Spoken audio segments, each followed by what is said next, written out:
Bienvenue dans cette nouvelle vidéo, où nous allons explorer aujourd'hui l'un des symboles les plus emblématiques du pouvoir américain, la Maison Blanche. Située au 1600 Pennsylvania Avenue Northwest à Washington DC, cette résidence officielle et bureau du président des États-Unis a été construite entre 1792 et 1800, s'inspirant ainsi de l'architecture georgienne. De plus, elle a été le foyer de tous les présidents, à commencer par John Adams, qui a aménagé début du 19e. Il est important de noter que l'expression Maison Blanche ne désigne pas seulement le bâtiment, mais elle fait aujourd'hui également référence à l'administration présidentielle elle-même. Actuellement, Joe Biden, le 46e président des États-Unis, y réside. En outre, au fil des siècles, la Maison Blanche a subi de nombreuses transformations, allant de reconstruction après des incendies au réaménagement réalisé par les présidents successifs tout en conservant son caractère unique. Aujourd'hui, elle comprend plusieurs sections, dont la résidence présidentielle, l'aile ouest où se trouve le bureau ovale et d'autres bureaux administratifs, ainsi que l'aile est dédiée au bureau de la First Lady. Par ailleurs, en plus de son architecture majestueuse, la Maison Blanche est entourée de jardins et fait partie du parc du président, qui inclut des espaces publics comme le Lafayette Square et le fameux parc de l'Ellipse. Ainsi, dans cette vidéo, nous plongerons dans l'histoire fascinante de ce bâtiment et découvrirons son rôle central dans la politique américaine. Restez donc avec nous pour en savoir plus.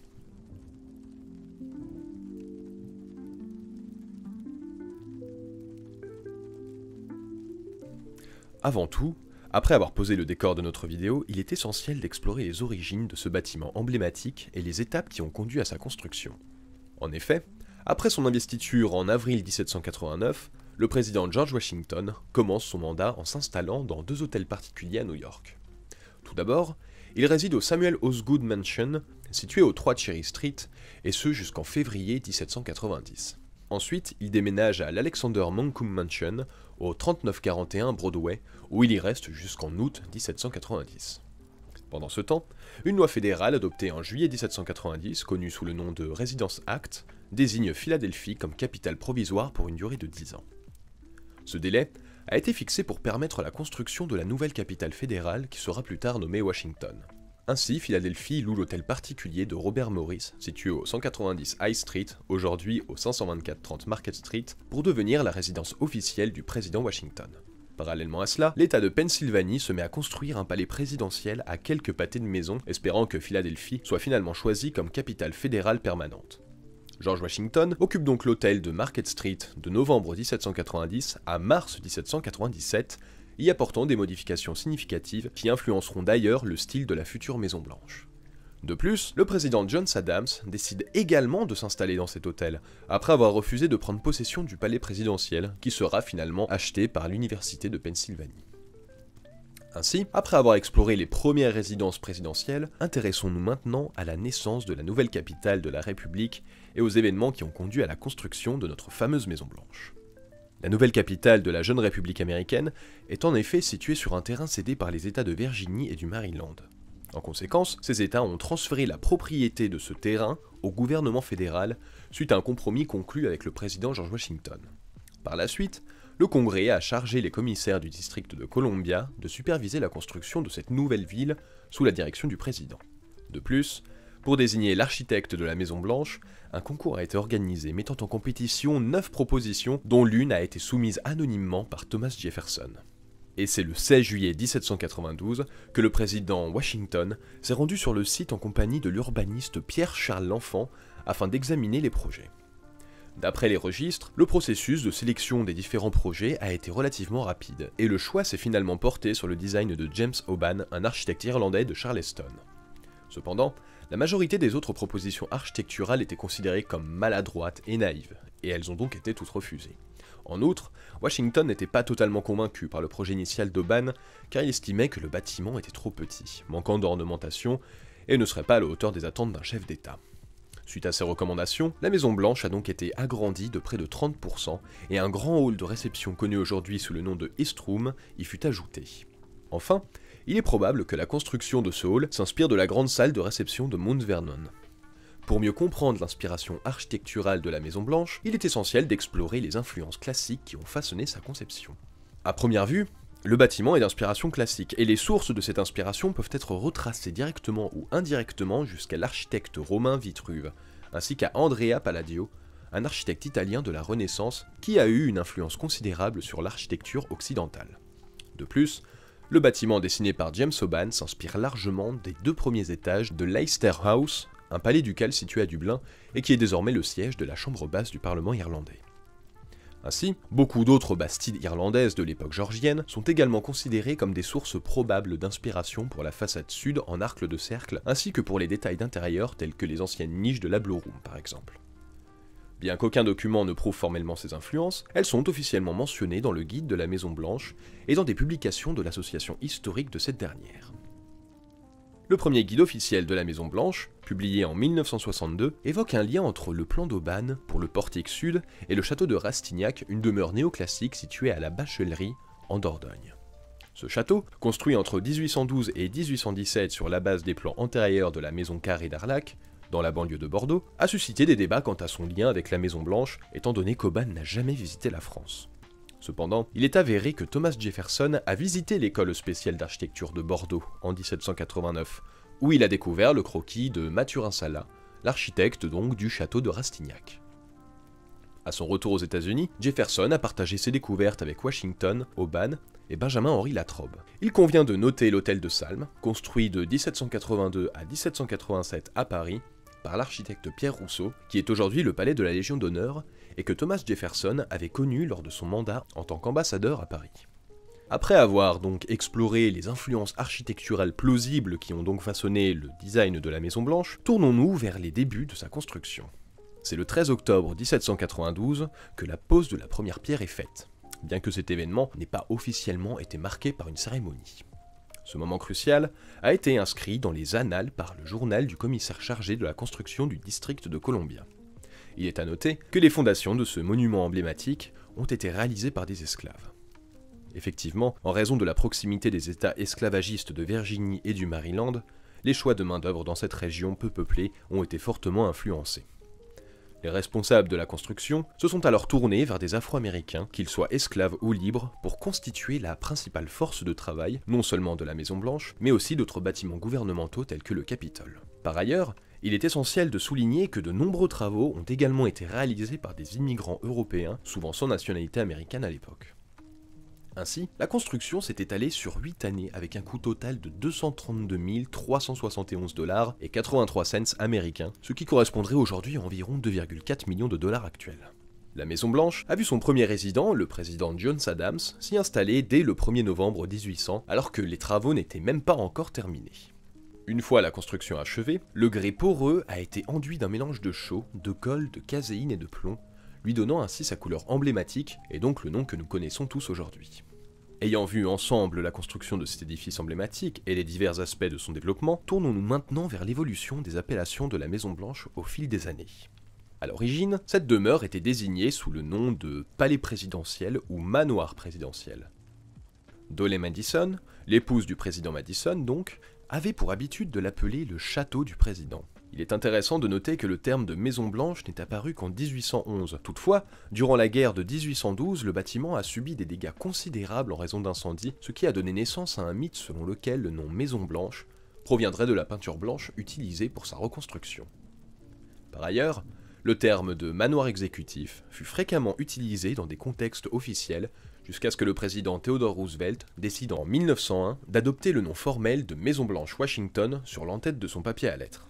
En effet, en tant que grand communicant, il souhaitait établir une marque forte pour son gouvernement. Ensuite, son successeur Franklin Roosevelt apporta une légère modification en le renommant seulement la Maison Blanche, ajoutant l'inscription Washington centrée en dessous. C'est cette convention qui est encore en usage de nos jours. Enfin, bien qu'elle ait été construite plusieurs années après la présidence de George Washington, certains, notamment le comté de New Kent en Virginie, avancent que le nom pourrait provenir de la maison où résidait l'épouse de Washington, la White House Plantation, située non loin dans le comté. En effet, il semble que cet endroit avait une importance particulière pour les époux Washington. Bref, beaucoup d'hypothèses quant à l'origine exacte de ce nom. Après l'établissement donc de ces noms officiels, il est intéressant de noter qu'elle a également joué un rôle central dans l'histoire des présidents américains. Par exemple, John Adams fut le premier à y résider, et son expérience dans ce nouveau bâtiment est marquée par une prière touchante pour son avenir.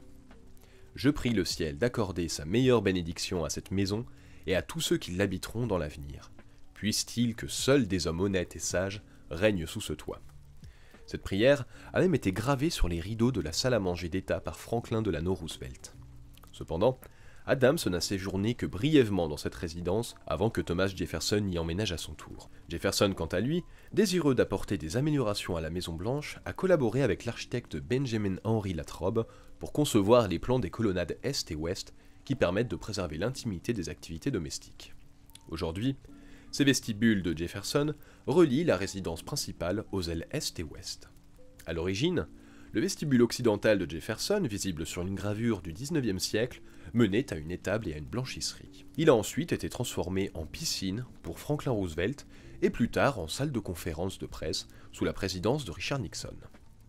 En août 1814, durant la guerre anglo-américaine de 1812, la ville a subi des destructions massives lorsque les troupes britanniques ont incendié une grande partie d'elle en représailles à l'incendie du Parlement du Haut-Canada lors de la bataille de York, actuellement Toronto.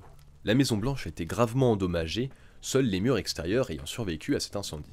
Comme dit un peu plus haut, c'est à ce moment-là que la bâtisse a été totalement repeinte, car il ne restait plus que les murs extérieurs, l'intérieur ayant été complètement carbonisé. Parmi les débris de la Maison-Blanche, 2 objets ont pu être récupérés. Un portrait de George Washington, sauvé par Dolly Madison, la future première dame donc, et une boîte à bijoux restituée au président Roosevelt en 1939 par un Canadien qui a avoué que son père l'avait prise à Washington. Bref, suite à cet incendie, Latrobe et Hoban ont élaboré un nouveau plan et suivi les travaux de reconstruction. Par exemple, le portique sud a été complètement retravaillé et achevé en 1824, suivi du portique nord en 1830. Bien que Latrobe ait proposé ses propres designs, ce sont finalement les plans de Hoban qui ont été retenus. Contrairement à une idée reçue, le portique nord ne s'inspire pas d'un bâtiment de Dublin, le Viceroy Lodge, dont le portique a été construit après celui de la Maison-Blanche. Une particularité à noter tout de même est la variation de l'ordre ionique des colonnes du portique nord, qui présentent des roses entre les volutes, un choix fait pour relier le nouveau portique à l'entrée, où des roses sont également gravées. Le portique sud, quant à lui, a été érigé en 1829, et il existe une similitude souvent mentionnée entre ce dernier et un portique elliptique avec des escaliers incurvés du château de Rastignac, considéré comme la source d'inspiration probable de celui-ci. Les décorations des 2 portiques ont été réalisées par des artisans italiens qui étaient venus à Washington pour contribuer à la construction du Capitole en parallèle. Au fil des années, la Maison-Blanche a été le théâtre d'événements tumultueux. Ces incidents, combinés à une utilisation croissante de la résidence présidentielle, ont suscité des réflexions sur son aménagement et son rôle, entraînant une série de rénovations et d'adaptations. C'est le 16 août 1841 que la Maison-Blanche fut la cible d'une attaque lorsque le président John Tyler exerça son veto contre un projet de loi visant à établir une 2e banque des États-Unis. Ce veto provoqua un rassemblement de membres en colère du Parti libéral devant la Maison-Blanche qui dégénéra en une émeute, la plus violente jamais survenue devant cette résidence dans l'histoire des États-Unis. Au moment de la guerre de sécession, la Maison-Blanche commença à faire face à des problèmes d'espace. De plus, son emplacement, juste au nord d'un canal et à proximité de zones marécageuses, soulevait des inquiétudes en raison des risques de paludisme et d'autres maladies. En réponse à ces préoccupations, c'est le général de brigade Nathaniel Mitchler qui fut chargé de proposer des solutions. Il suggéra dans un premier temps d'abandonner la Maison-Blanche en tant que résidence et de la réserver uniquement à des fins administratives tout en recommandant que la famille présidentielle s'installe sur un nouveau domaine au parc de Meridian Hill à Washington. Mais cette idée fut rejetée par le Congrès. Lorsque Chester Alan Arthur accéda à la présidence en 1880, il ordonna la rénovation complète de la Maison-Blanche après le départ de Lucretia Garfield, la veuve du président précédent. Arthur s'engagea à superviser les travaux presque tous les soirs en formulant plusieurs suggestions d'amélioration. Louis Comfort Tiffany fut sollicité pour fournir des créateurs afin d'assister à leur rénovation. Plus de 20 wagons de meubles et d'objets ménagers furent retirés du bâtiment et vendus aux enchères à l'exception des portraits de John Adams et de Martin Van Buren qui furent préservés. Une proposition d'ériger une nouvelle résidence au sud de la Maison-Blanche fut soumise, mais elle manqua de soutien. À l'automne 1882, des travaux furent donc réalisés dans le couloir principal, incluant la peinture des murs et une teinte d'olive pâle ornée de feuilles d'or et la décoration du plafond en or en argent illustrant les lettres USA. En 1891, Caroline, l'épouse du président Benjamin Harrison, proposa quant à elle d'agrandir la Maison-Blanche en ajoutant une aile nationale à l'est pour une galerie d'art historique et une aile pour des fonctions officielles à l'ouest. La conception de ce projet fut confiée au colonel Theodore Bingham, qui respecta minutieusement les souhaits de Madame Harrison. Aussi, en 1901, c'est à Theodore Roosevelt d'emménager dans la maison avec sa famille nombreuse, relevant un besoin urgent d'espace. Le cabinet McKim, Meads & White fut donc engagé pour mener à bien les rénovations et la construction d'extensions, y compris celle de l'aile ouest. Pendant la durée des travaux, qui s'étendirent sur près de 4 mois en 1902, la famille présidentielle résida temporairement au 22 Jackson Place. En 1909, le président Taft exprima à nouveau un besoin d'espace supplémentaire. C'est l'architecte Nathan White qui fut chargé de l'agrandissement de l'aile ouest qui comprenait la création du bureau ovale en 1910. Sous la présidence de Coolidge, un 4e étage y fut ajouté. Enfin, en 1942, durant la Seconde Guerre mondiale et sous l'administration de Roosevelt, l'aile est et un bunker, le fameux Presidential Emergency Operations Center, furent aménagés pour se préparer à d'éventuels bombardements. Au milieu des années 30, suite à des décennies de négligence, la Maison-Blanche se trouvait dans un état alarmant nécessitant des travaux de rénovation majeurs. En effet, après la construction d'un 4e étage sous l'administration de Calvin Coolidge, la Maison-Blanche faite de briques et de grès était en très mauvais état et risquait même de s'effondrer. Son état était tellement piteux qu'en août 1948, un segment du plancher s'est effondré, forçant la fermeture de la chambre et de la salle de bain du président Harry Truman. Une rénovation complète qui nécessitait le démontage intégral des espaces antérieurs, la construction d'une nouvelle structure en acier et la reconstruction des salles originales était donc devenue impérative. Les travaux, réalisés par l'entrepreneur John McShane, se sont étendus de 1949 à 1951, obligeant même Truman à quitter provisoirement la Maison-Blanche pour s'installer à Blair House, juste de l'autre côté de la rue. Pendant les travaux, seule la nouvelle aile ouest est restée opérationnelle, ce qui a contraint Truman à traverser Pennsylvania Avenue chaque matin et chaque après-midi pour se rendre à son bureau ovale. Cette reconstructuration a également permis d'apporter quelques modifications du plan initial, notamment une reconfiguration de l'escalier principal, qui débouche désormais sur le hall d'entrée au lieu du hall central. De plus, une climatisation y a été installée et 2 sous-sols supplémentaires ont été creusés pour créer des espaces de travail, une chambre de stockage et un abri anti-aérien. Bien que cette reconstruction ait permis de sauver la Maison-Blanche, la majorité des éléments ayant une valeur historique ont malheureusement dû être sacrifiés. En effet, la plupart des plâtres originaux, dont certains dataient des travaux réalisés entre 1814 et 1816, étaient trop endommagés pour être réinstallés, tout comme le robuste lambris original de style Beaux-Arts dans la salle Est. Cependant, l'armature en bois d'origine de la maison a été utilisée pour le lambrissage de la salle Vermeil, de la bibliothèque, de la salle des porcelaines et de la salle des cartes. La famille Truman a pu reprendre possession de la Maison-Blanche à partir du 27 mars 1952. Donc comme nous le voyons, l'histoire de la Maison-Blanche est marquée par de nombreuses transformations, dont certaines ont été particulièrement marquantes. C'est donc Jacqueline Kennedy, épouse du président John Fitzgerald Kennedy en service de 1961 à 1963, qui a orchestré la plus significative des rénovations de l'intérieur de la Maison-Blanche, qu'elle a trouvée à son arrivée dans un état plus que déplorable selon ses dires. Elle a donc fait redécorer de nombreuses pièces pour leur redonner leur allure du 19e siècle en utilisant seulement des meubles de grande qualité qui étaient entreposés et oubliés dans les sous-sols. Henri-Francis Dupont, du musée Winterthur, a dirigé le comité des beaux-arts de la Maison-Blanche qui a mené des recherches sur l'utilisation et la décoration des principales pièces. Chaque pièce a été aménagée selon des styles correspondant aux différentes époques des débuts de la République. Le style fédéral pour la Green Room, le style empire français pour la Blue Room, le style américain pour la Red Room, le style Louis XVI pour la Yellow Oval Room, et le style victorien pour la Treaty Room.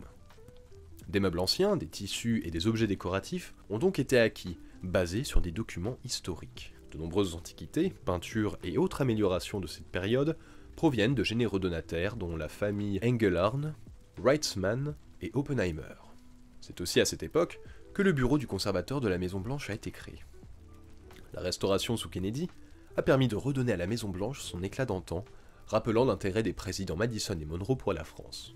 En effet, l'inspiration française majeure est attribuée à Stéphane Boudin, décorateur d'intérieur de la maison Johnsen à Paris. Ce cabinet a également conçu des intérieurs pour des personnalités comme Elsie de Wolf, Lady Olive Bailly, ainsi que pour des familles royales en Belgique et en Iran. D'ailleurs, la Reichsbank allemande durant la période nationale-socialiste et le château de Leeds dans le Kent ont été faits par les mêmes créateurs. Le premier guide de la Maison-Blanche a été élaboré sous la direction de la conservatrice Lorraine Waxman Pierce, avec la supervision donc de Jacqueline Kennedy. La vente de ces guides a pu contribuer à une petite partie des financements des rénovations. Pour soutenir ces travaux, la première dame a également réussi à récolter 1,5 million de dollars en 3 ans grâce à des dons et des prêts d'œuvres d'art. Le 14 février 1962, elle a même participé à une émission télévisée pour présenter les résultats des rénovations aux Américains, attirant 46,5 millions de téléspectateurs et captant ainsi 75% de l'audience américaine. Après la présidence de John Fitzgerald Kennedy, le comité des beaux-arts a été transformé par un ordre exécutif de Lyndon Johnson en un comité pour la préservation de la Maison-Blanche, dont la mission est de maintenir l'intégrité historique du bâtiment. Ce comité a joué un rôle clé dans les diverses rénovations et améliorations apportées par les familles présidentielles successives, garantissant ainsi le respect de l'histoire tout en répondant aux besoins contemporains. Un petit focus sur son histoire est donc pertinent afin de découvrir de quoi il en retourne. Ce comité collabore avec la famille présidentielle, le conservateur et l'huissier en chef, et tout changement dans les salles d'État doivent être approuvés par lui. Sous Nixon, Pat Nixon a rénové les principales salles, introduisant plus de 600 nouveaux objets et créant une salle de presse moderne. D'autres présidents ont également apporté des améliorations. L'installation d'ordinateurs sous Jimmy Carter, des transformations pour Nancy Reagan et des rénovations significatives sous Clinton et George Bush. En 2010, Barack Obama y a même réinstallé des panneaux solaires. La Maison-Blanche, accessible aux personnes en fauteuil roulant grâce à des aménagements, a été adaptée dès la présidence de Franklin Delano Roosevelt. En outre, Dwight Eisenhower fut le premier président à voyager en hélicoptère depuis sa résidence, ce qui nécessita d'installer par conséquent une piste aménagée d'atterrissage. Pour mieux appréhender l'envergure de la Maison-Blanche, il convient d'examiner sa composition. Ce complexe emblématique, comprenant la résidence exécutive, l'aile Est et l'aile Ouest, abrite de nombreux espaces essentiels au fonctionnement de la présidence. Mais qu'en est-il vraiment? Le bâtiment historique de la Maison-Blanche se situe au cœur du complexe relié aux ailes Est et Ouest par 2 colonnades conçues par Thomas Jefferson. Cette résidence abrite les appartements du président ainsi que les salles de cérémonie et de réception officielles réparties sur 4 étages et 2 sous-sols dédiés aux fonctions techniques et au stockage. Au rez-de-chaussée du bâtiment principal donc, accessible depuis le portique nord et sud, se trouvent des espaces tels que le salon de réception des diplomates, la salle des cartes, le salon des porcelaines et les cuisines.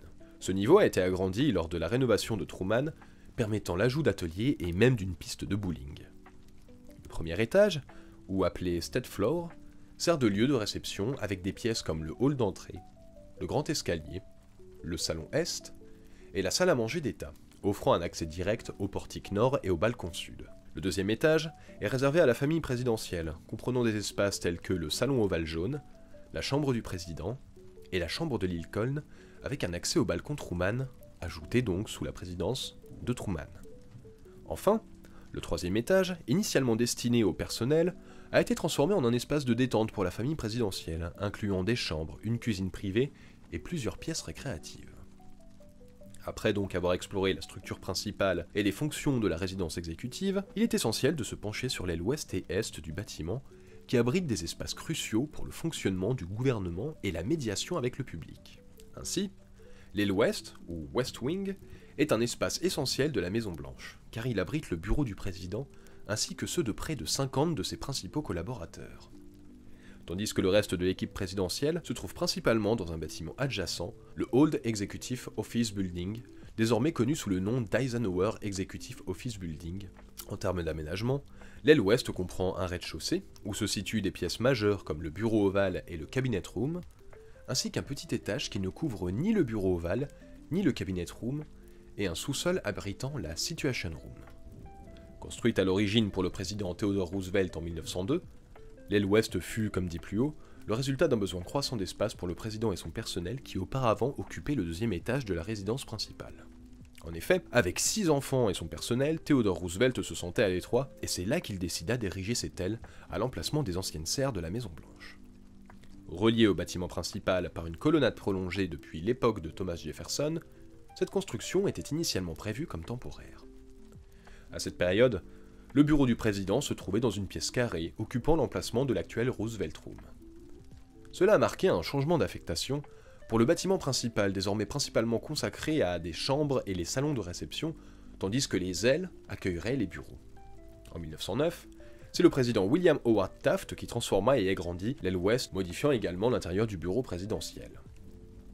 Cette transformation fut significative car elle introduisit le bureau ovale, Un espace ayant donc la forme d'un ovale, en hommage aux 2 pièces ovales de la résidence exécutive et au bureau du président George Washington.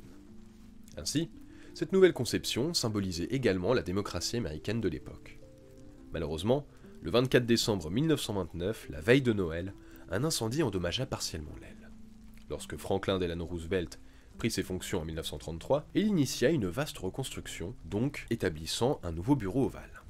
Il était mécontent de l'emplacement central du président bureau, qui manquait de lumière naturelle selon ses dires. En plaçant le nouveau bureau dans le coin sud-est de l'aile, il offrit au président davantage d'intimité, lui permettant de se déplacer entre les 2 bâtiments sans être vu par son personnel. En outre, Franklin Roosevelt fit installer une piscine pour ses exercices, tout en ajoutant des micros discrets pour enregistrer des conversations privées, un réseau d'écoute qui perdurera sous ses successeurs et qui contribua à la chute de Richard Nixon lors du scandale du Watergate. En 1969, face à l'augmentation du nombre de journalistes accrédités, Richard Nixon choisit de recouvrir cette piscine inutilisée, transformant cet espace en la salle de presse de la Maison-Blanche, maintenant connue sous le nom de James S. Brady Press Briefing Room.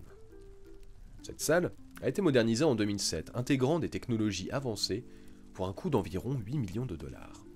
De plus, Nixon décida de renommer la pièce qui occupait l'emplacement du bureau présidentiel avant l'incendie de 1929 en Roosevelt Room, rendant hommage ainsi à Theodore Roosevelt et même Franklin Roosevelt. Traditionnellement, un portrait de Franklin Roosevelt était accroché au-dessus de la cheminée durant les administrations démocrates, tandis que celui de Theodore Roosevelt était exposé lors des administrations républicaines. Cependant, sous l'administration Clinton, ce schéma fut modifié, et le portrait de Theodore Roosevelt reste maintenant en place lors de l'exercice des fonctions. Enfin, l'aile ouest abrite également la Cabinet Room, où se réunit le cabinet présidentiel situé le long de la colonnade séparée du bureau ovale par le secrétariat du président. Pour finir, au sous-sol, on trouve la Situation Room, créée en 1961, où sont gérées les crises en temps réel. Bien qu'il s'agisse d'une pièce sécurisée, elle n'est pas un bunker, ce dernier se situant sous l'aile est. La Situation Room permet au président de commander les forces américaines et de suivre les opérations grâce à des systèmes de communication sophistiqués. C'est par exemple dans cette salle que John Fitzgerald Kennedy géra la crise des missiles de Cuba en 1962. Récemment, sous George W. Bush, elle a été entièrement rénovée et modernisée, facilitant les réunions avec des connexions audio et vidéo sécurisées avec diverses entités gouvernementales ou militaires, tant aux États-Unis qu'à l'étranger. Pour ce qui est de l'aile Est maintenant, c'est une structure de 2 étages qui, comme son nom l'indique, se situe sur le côté Est de la résidence exécutive.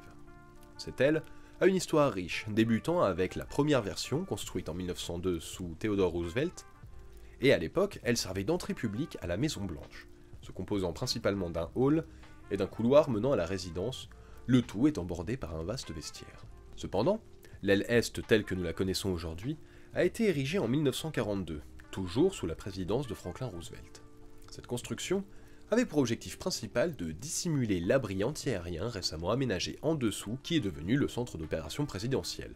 Ce bunker, conçu pour être étanche et équipé de systèmes de communication, servait de centre névralgique lors des crises. C'est d'ailleurs dans ce lieu que le vice-président Dick Cheney fut principalement dirigé par le service secret lors des attentats du 11 septembre 2001, alors que le président George W. Bush se trouvait en déplacement en Floride. En outre, le vestiaire de l'aile Est a été transformé en un théâtre et en une salle de projection, ajoutant une dimension culturelle à cet espace. De plus, l'aile Est a été le site d'installations importantes, notamment pour les services de correspondance et de calligraphie de la Maison-Blanche. Elle a également accueilli la première femme employée par Eleanor Roosevelt pour s'occuper du secrétariat social de la Maison-Blanche, rôle qui consiste à organiser les événements sociaux du président et de la Maison-Blanche. Depuis l'administration de Rosalind Carter en 1977, cet espace abrite, de manière intermittente, les bureaux du personnel administratif au service de la première dame des États-Unis. L'aile Est est également reliée à la résidence exécutive par une colonnade fermée, connue sous le nom d'East Colonnade, le long de laquelle se trouve un petit théâtre, et donc une salle de projection. Cette colonnade donne sur le Jacqueline Kennedy Garden, constituant un pendant au Rose Garden de l'aile Ouest. Enfin, l'aile Est joue un rôle clé dans les visites guidées de la Maison-Blanche, car c'est par cet accès que les visiteurs entrent.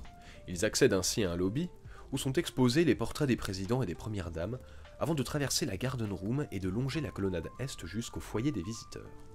Ce dernier espace assure la transition entre la colonnade et le rez-de-chaussée de la résidence exécutive, soulignant ainsi l'importance de l'aile Est dans l'expérience des visiteurs à la Maison-Blanche. Après avoir examiné les ailes est et ouest de la Maison Blanche, il convient de se pencher sur les jardins et le parc qui l'entourent. Ces espaces extérieurs, comme le Rose Garden et le Jacqueline Kennedy Garden, jouent un rôle important dans la vie présidentielle, tant pour les réceptions officielles que pour les moments de détente. Découvrons maintenant ces jardins qui enrichissent l'environnement de la Maison Blanche et témoignent de son histoire. La Maison Blanche et ses jardins s'étendent sur environ 7,3 hectares. La résidence exécutive ainsi que ses deux ailes séparent deux jardins. Au nord se trouve le North Lawn, soit pelouse nord, qui donne sur Pennsylvania Avenue, tandis qu'au sud, le South Lawn, pelouse sud, s'étend en largeur. Avant l'ajout du portique nord, la plupart des événements publics se tenaient sur la pelouse sud. Thomas Jefferson a joué un rôle crucial dans l'aménagement paysager des jardins, choisissant des plantations pour les pelouses nord et sud. Il avait en effet prévu de planter de grands arbres afin de dissimuler la Maison Blanche depuis la Pennsylvania Avenue. Dans la seconde moitié du 19e siècle, des serres de plus en plus grandes ont été construites à l'ouest de la maison, là où se trouve aujourd'hui l'aile ouest. Comme dit précédemment, c'est dans la seconde moitié du 19e siècle que des serres de plus en plus grandes ont été construites à l'ouest de la maison, là où se trouve aujourd'hui l'aile ouest. À cette époque, la pelouse nord était même ornée de massifs de fleurs en terrasse. Bien que de nombreux jardiniers aient travaillé dans les jardins de la Maison Blanche au fil des ans, la composition actuelle a été établie en 1935 par Frederick Law Olmsted Jr. sous la présidence de Franklin D. Roosevelt. Sous l'administration de John Fitzgerald Kennedy, la roseraie qui borde la colonne à l'ouest a été redessinée par Rachel Lambert Mellon. Une petite pelouse centrale a alors été créée, offrant un accès direct au rez-de-chaussée de l'aile ouest. Cette pelouse est utilisée pour les conférences de presse et d'autres événements présidentiels par temps clément. La colonnade est, de son côté, est flanquée par le Jacqueline Kennedy Garden, du nom de la première dame qui en a inspiré la création.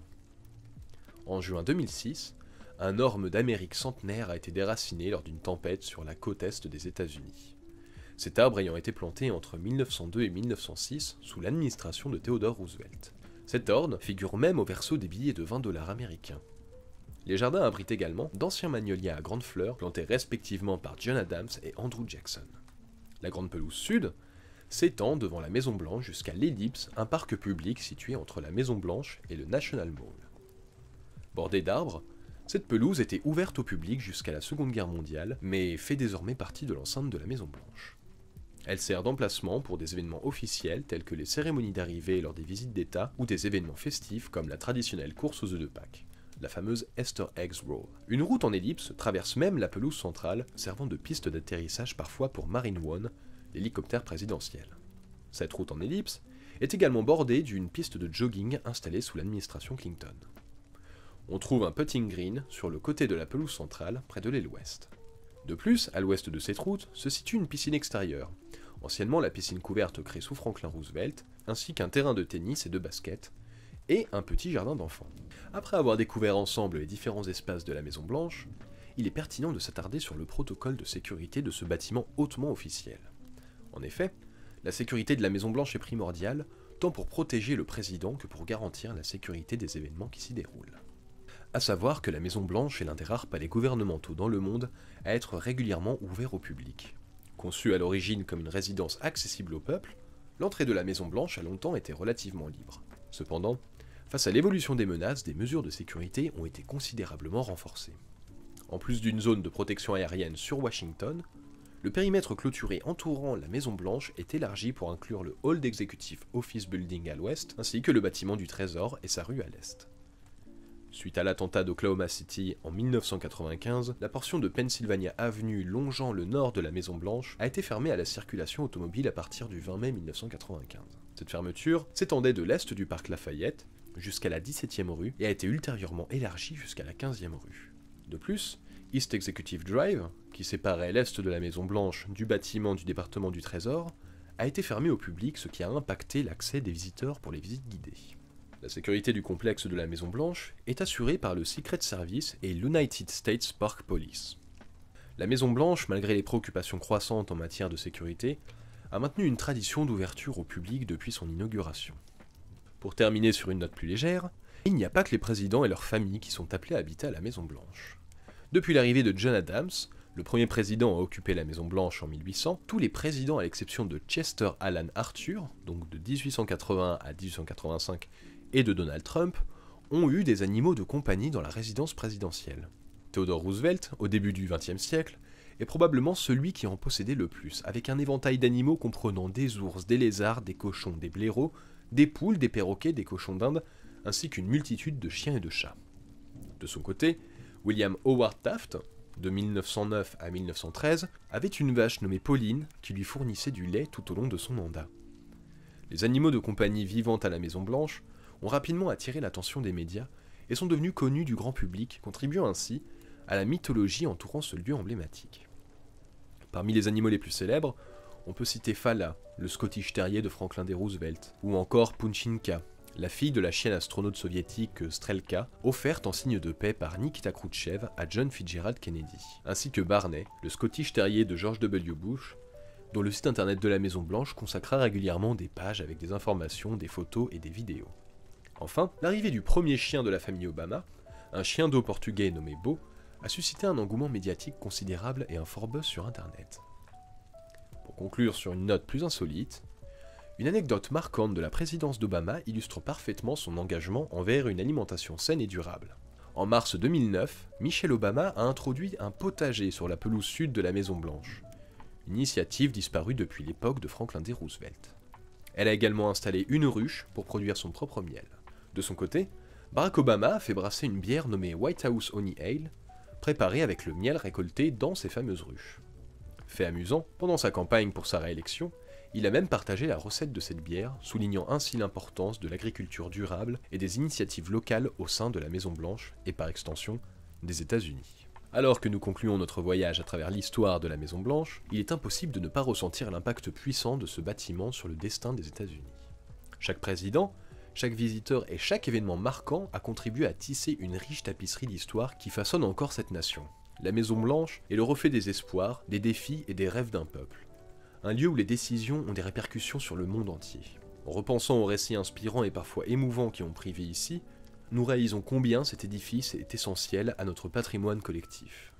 Nous vous invitons à apprécier non seulement la grandeur architecturale de ce symbole, mais aussi les histoires humaines qui le rendent si vivant. Si cette vidéo vous a plu, n'oubliez pas de cliquer sur j'aime et de vous abonner à notre chaîne pour continuer à explorer avec nous les récits fascinants qui ont façonné notre histoire. Merci de nous avoir rejoints aujourd'hui.